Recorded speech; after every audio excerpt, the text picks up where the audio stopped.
Hey there, history peeps. We are going to talk about the Great Depression today and how President Roosevelt handled it. As I said at the ending of the last PowerPoint, President Hoover knew the significance of each step he would take and how it would, if he started any programs, it would throw the nation deeply in debt. He looked at the whole situation and he felt more or less paralyzed to do any significant actions, although he will take actions later in his presidency.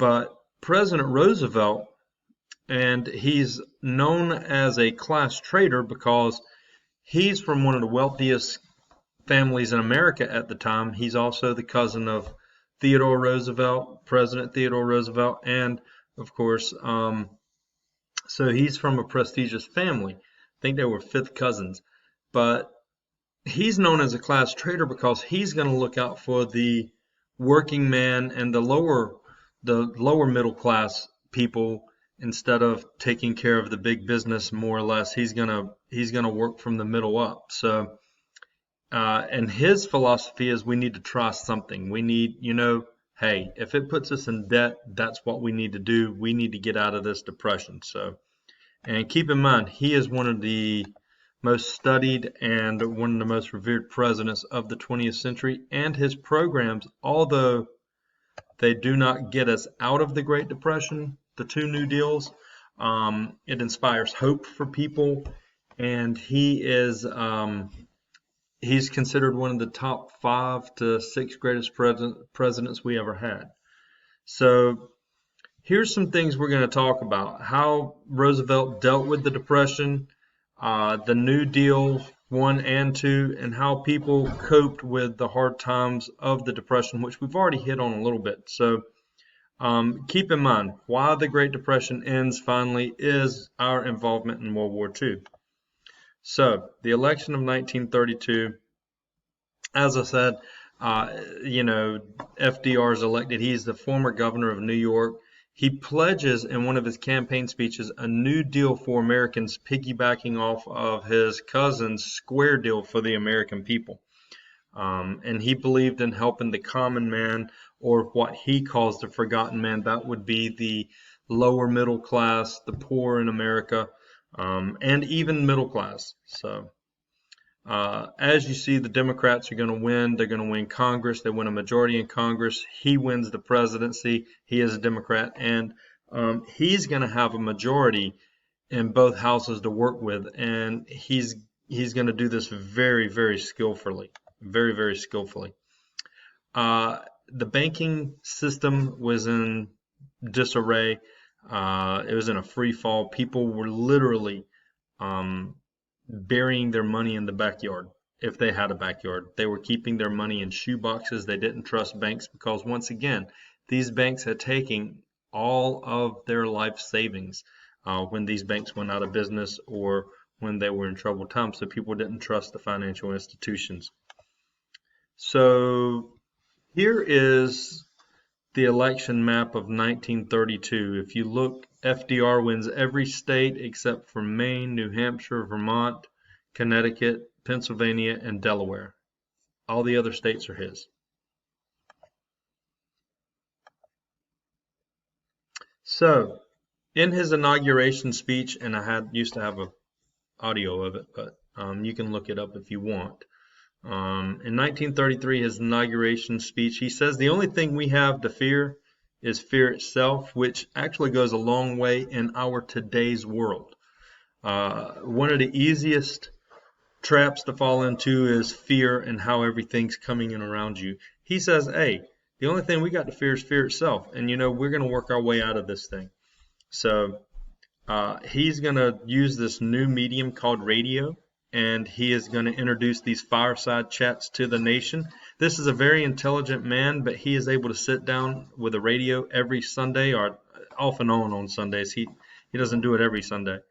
And he's able to sit down with the American people and explain in their terms, in their language, what's going on. And so the majority of Americans felt like they understood what was going on and what he was going to do about it, because he could communicate that with them very effectively. He was a great communicator for his time, and he uses this new medium radio. Been around since the 20s, but by the 1930s, by the 1930s, most households had radio. And as you see here, he was a president to the citizens, pretty much. That's what he's known as. So his first 100 days as president. Now, real quickly with this, he's going to be the most productive president of the 20th century we've had in terms of getting legislation passed, in terms of trying new things. And under his leadership, we will develop what is our modern day government. People before FDR didn't really look to the government to fix anything. After FDR, when we are in times of crisis, we look to the federal government to fix things.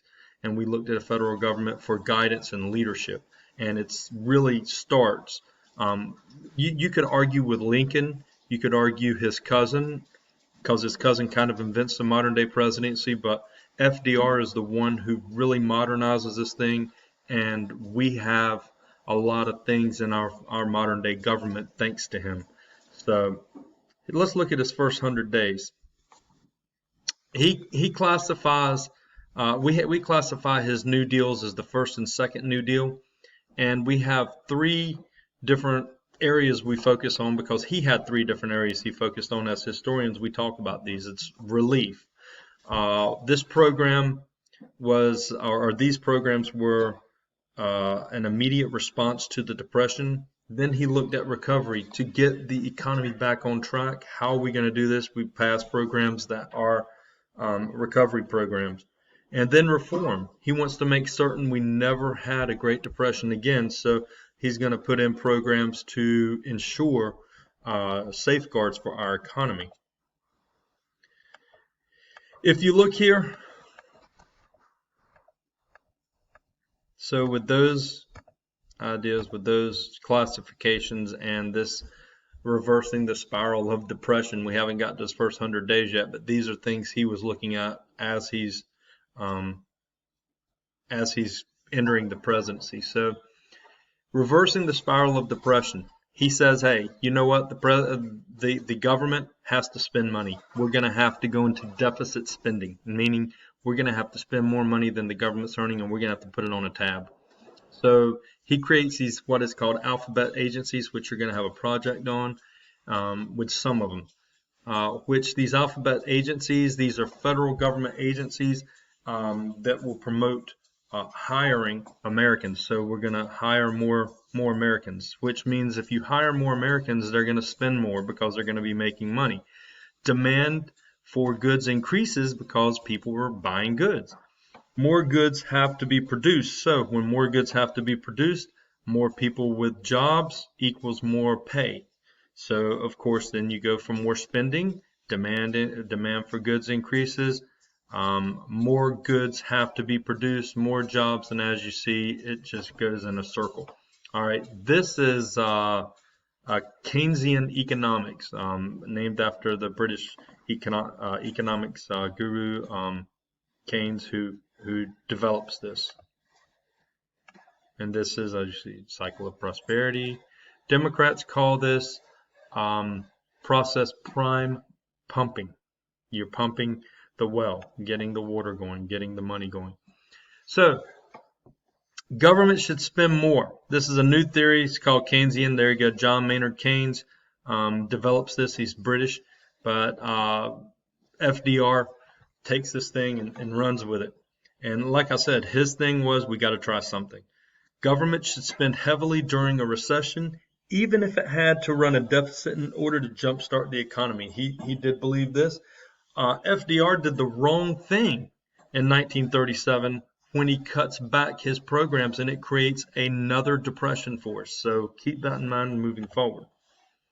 So in his first 100 days, getting back to his first 100 days, the first New Deal. Here's some of the alphabet soup. Here are the first, or some of the first alphabet soup agencies. The Emergency Banking Relief Act. Basically, he's going to put banks on a holiday. 2 days after his inauguration, he closed every bank in America. And by closing all the banks, he wanted to make sure they were federally inspected, and the banks that opened were solvent, sound banks. The ones that closed were not. He immediately gets past the FDIC, which is the Federal Depositors Insurance Corporation.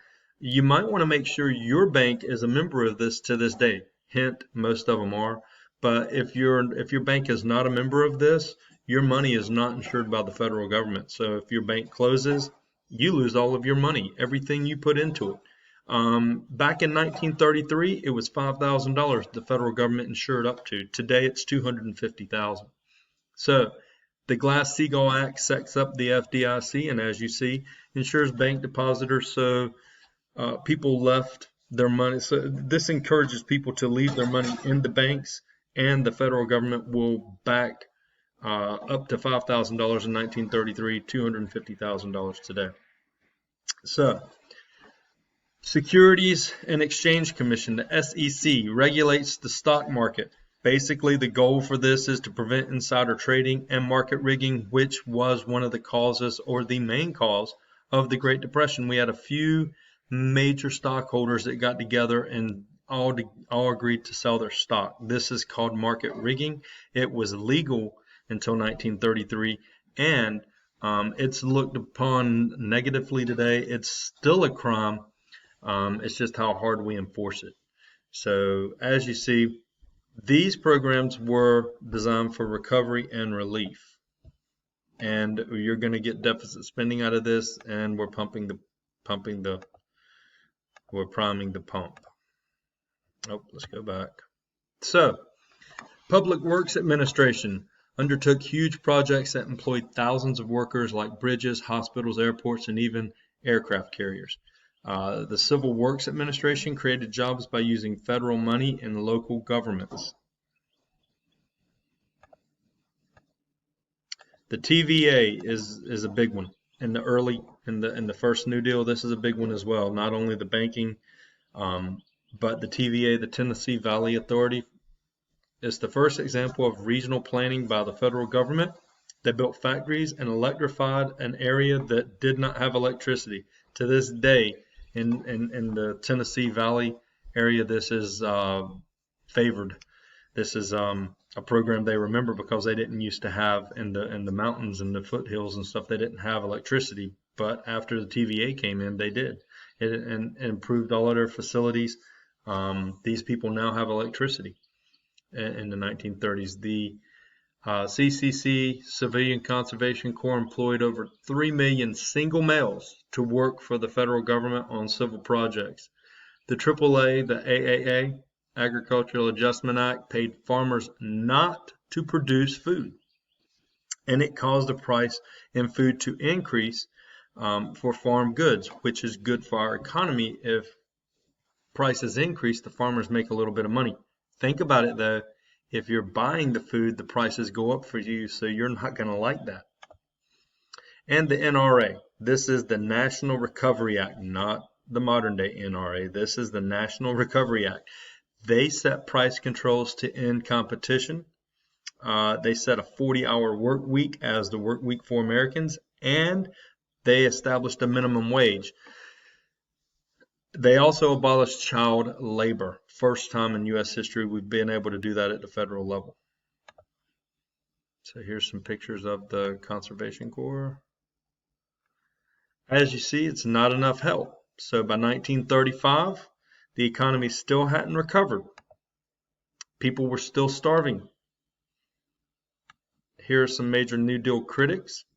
Father Coughlin, he said, heavy taxes on the rich to provide income for all is not a good thing. He said, you don't punish the wealthy to help all. He said, basically, it's not fair. And he was not a fan of deficit spending at all, which is something we do consistently now. Keep in mind, President Clinton was the last one to be able to propose budget surpluses, so and get them passed. Huey Long, he said, every man's a king, meaning level income and homes for all, and college should be paid for everybody. This is former Governor Huey Long of Louisiana. So your second New Deal, here's some things you might want to listen